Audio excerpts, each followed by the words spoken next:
전 세계적으로 코로나의 확산이 점점 커지면서 병상 부족 현상이 심각해지고 있습니다. 최대 확진자가 나오고 있는 미국과 영국에서는 참혹한 광경이 벌어지고 있습니다.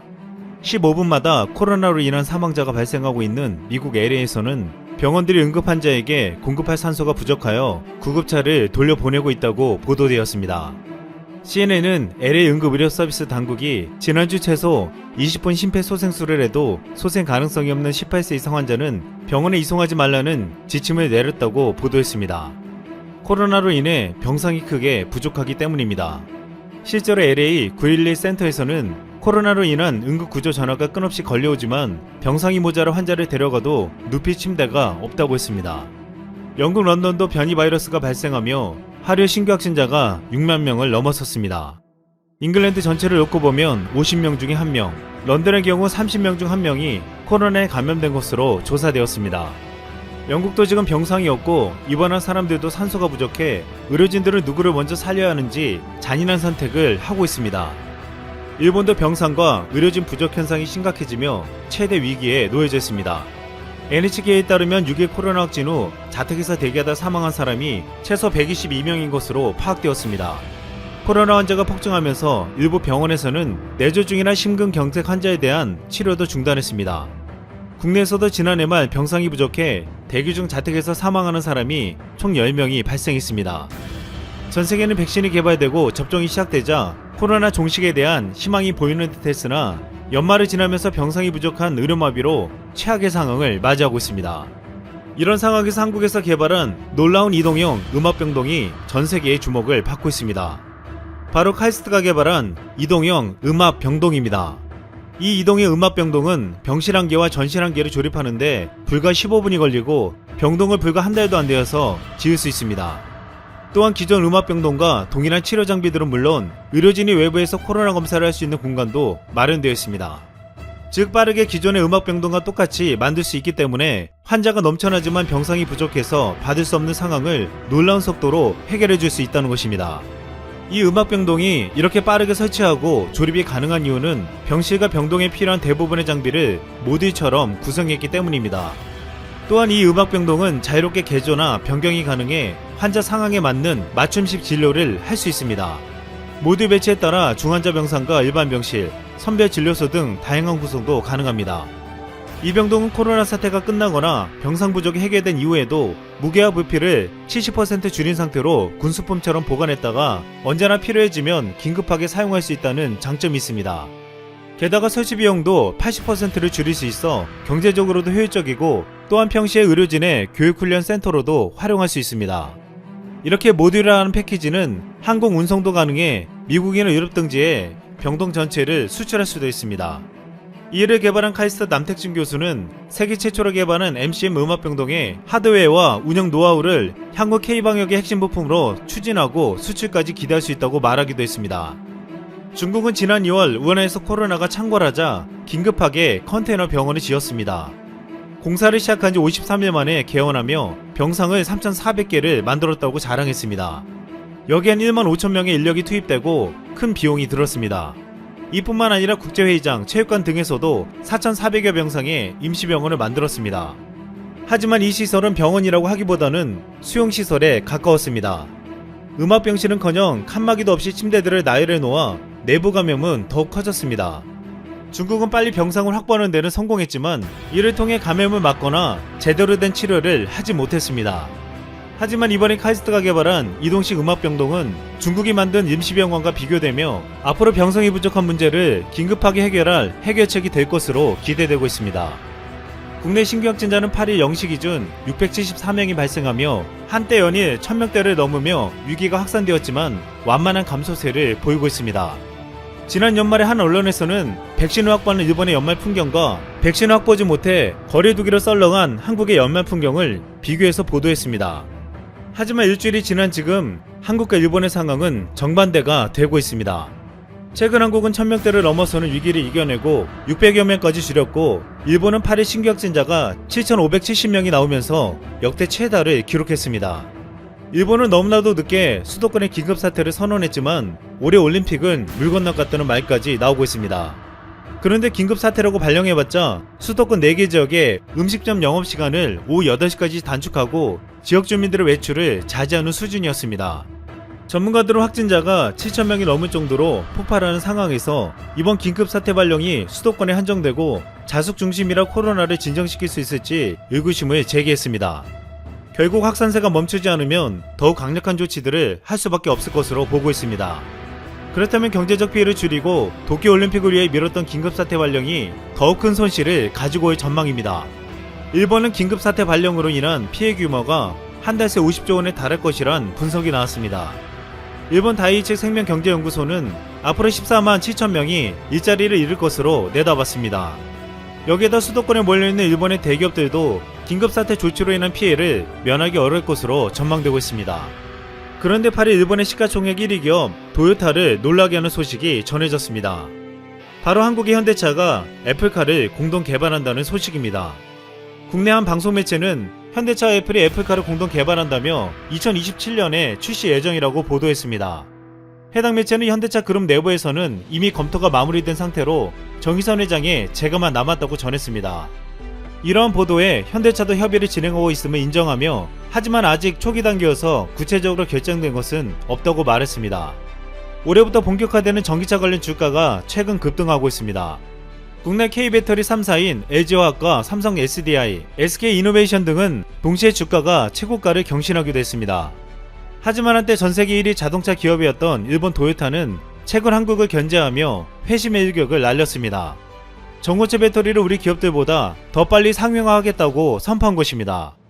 기존의 리튬이온 배터리에 사용되는 액체가 과도한 열이나 충격 압력을 받으면 위험하지만 전고체 배터리는 고체로 만들어 폭발 위험이 없고 부피도 작고 충전 시간도 크게 단축되게 해줍니다. 이 때문에 전고체 배터리는 게임 체인저 역할을 할 것이라고 전망되고 있습니다. 그런데 도요타가 이를 우리 전기차 배터리 기업보다 일찍 내놓겠다고 말한 것입니다. 또한 도요타는 중국에 수소 연료 전지 공장을 세우며 현대차와 수소에서도 맞짱을 뜨겠다고 했습니다. 이런 도요타의 행보에 밀리는 듯 했던 현대차는 예상치 못한 거대한 한방을 보여줬습니다. 바로 애플과 애플카를 만들겠다는 것이었습니다. 이 보도가 나오자 현대차 주가는 20% 가까이 폭등하며 전 세계인들이 기대감을 나타냈습니다. 그동안 애플의 자동차 개발 계획은 수년에 걸쳐 여러 번 바뀌었고 몇 년 전까지만 해도 완성차 개발을 포기하고 자율주행 시스템 개발에만 초점을 맞출 것이란 소문이 돌았습니다. 하지만 이제 애플이 현대차를 파트너로 정하면서 다시 5년에서 7년 후에 계획대로 자율주행 완성차를 개발할 것으로 전망되고 있습니다. 이미 LG가 전장 사업에 뛰어들어 애플카에 공급한다는 보도가 나온 바 있는데 그렇게 되면 앞으로 출시되는 애플카는 애플이 국내 기업 현대차와 LG와 함께 만들게 되는 것입니다. 전문가들은 내연기관 자동차로 한 시대를 풍미했던 도요타는 이미 선두에서 내려올 것이라고 전망하고 있습니다. 여기엔 놀라운 플랫폼으로 전기차에 올인한 현대차와 더불어 미국의 테슬라와 현대차와 애플이 합작해 만든 애플카가 더 앞서갈 것이란 전망입니다. 오래전부터 더 앞서서 미래를 준비했던 한국의 기업들은 이제 글로벌 기업과 과감히 손을 잡으며 더 강한 경쟁력을 보여줄 것으로 기대되고 있습니다. 이상 쓸멍이었습니다.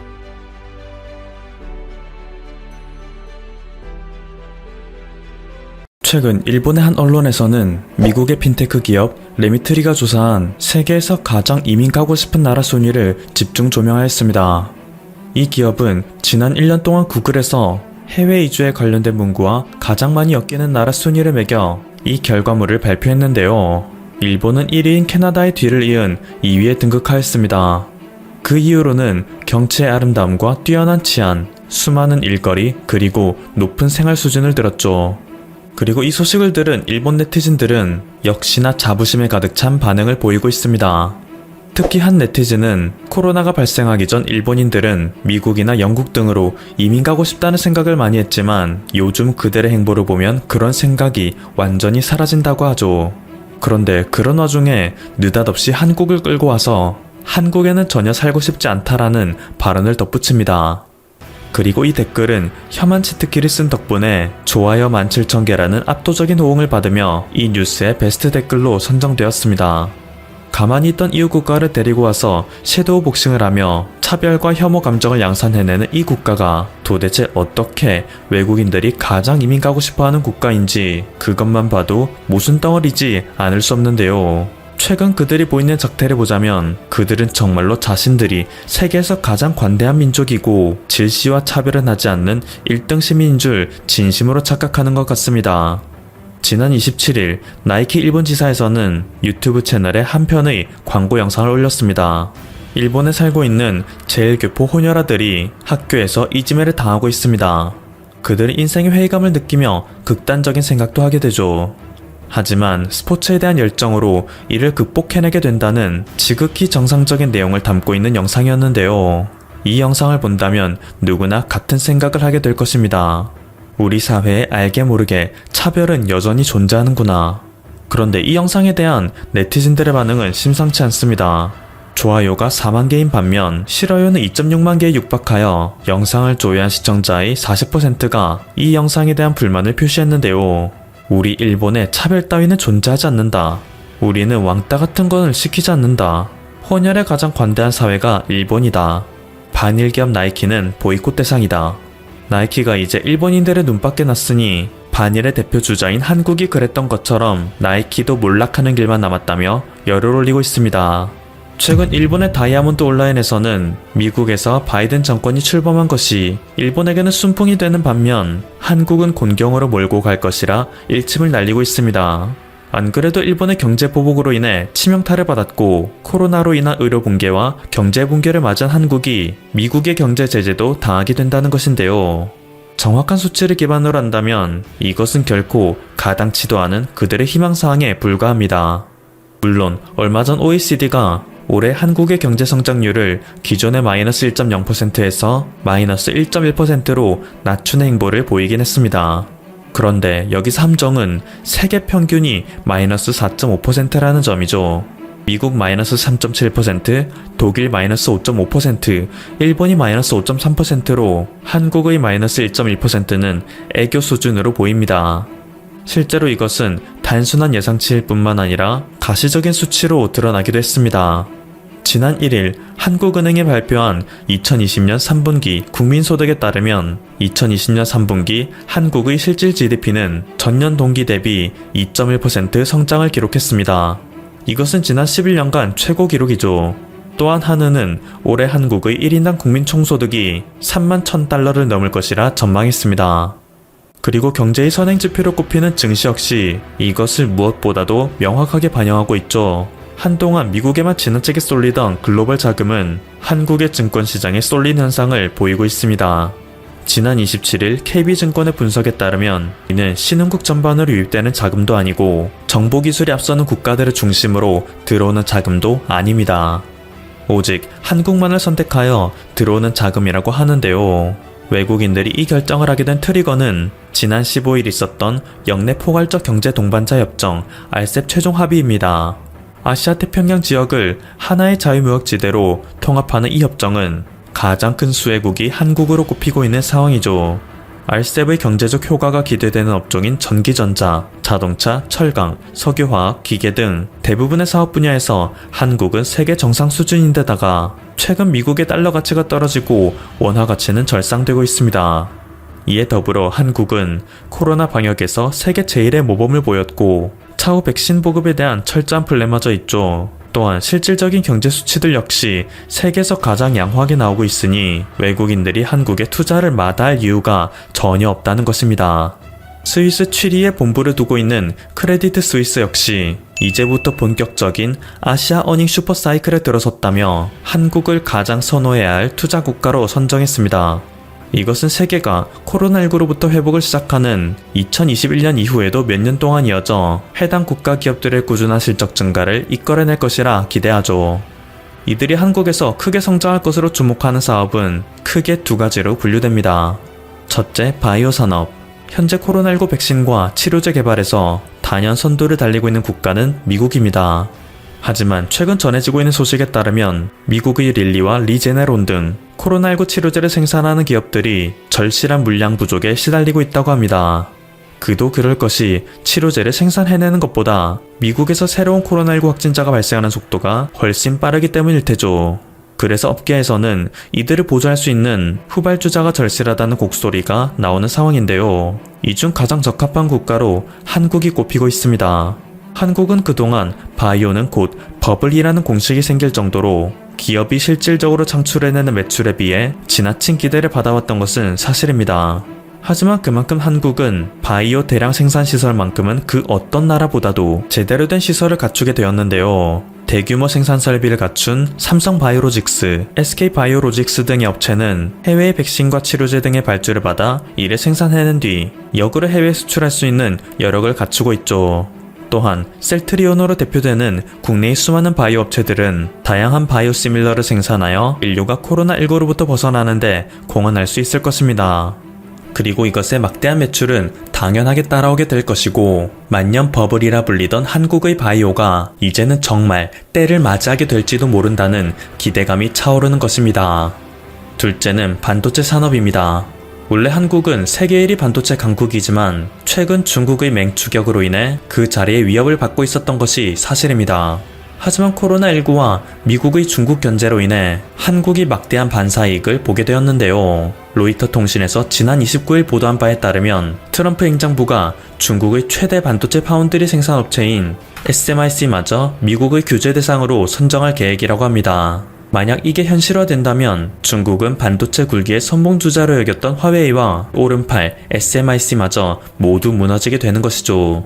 반도체 굴기의 왼팔로서 한국을 제치는 메모리 반도체 기업으로 성장하고자 했던 칭화 유니그룹은 이미 디폴트를 선언한 상황이기에 사실상 중국의 일장 춘몽은 끝이 난 셈입니다.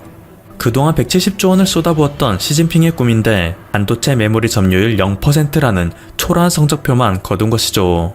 심지어 최근 국제금융협회가 발표한 바에 따르면 올해 3분기 중국의 비금융기업 부채는 GDP의 165%를 넘어선 상태라고 합니다. 이는 신흥국 중에서 가장 높은 수준인데요. 올해 들어 중국의 1대1로 사업에 참여하는 국가들도 급격히 줄어들고 있는 추세이기 때문에 이 빚을 갚을 수 있는 방도가 전혀 나오지 않는 상황입니다. 중국 내부에서 들려오는 소식에 따르면 시진핑 주석이 한동안 1대1로에 대한 투자 역시 대폭 감소하는 결단을 내릴지도 모른다고 하죠. 반면 한국은 이래도 되나 싶을 정도로 순풍이 불어오고 있습니다. 최근 미국은 한국이 중국에 대한 경제적 의존도를 갖는 것을 어느 정도 인정하겠다는 태도를 보이기 시작했습니다. 이는 미국의 대표적인 싱크탱크 국제전략문제연구소 CSIS에서 나온 주장입니다. 미국의 바이든 정부는 출범 이후 중국과의 긴장 속에서 협력 국가들을 추려나가야 하는데 그러기 위해서는 한국이 필수적이라는 말이 나오죠.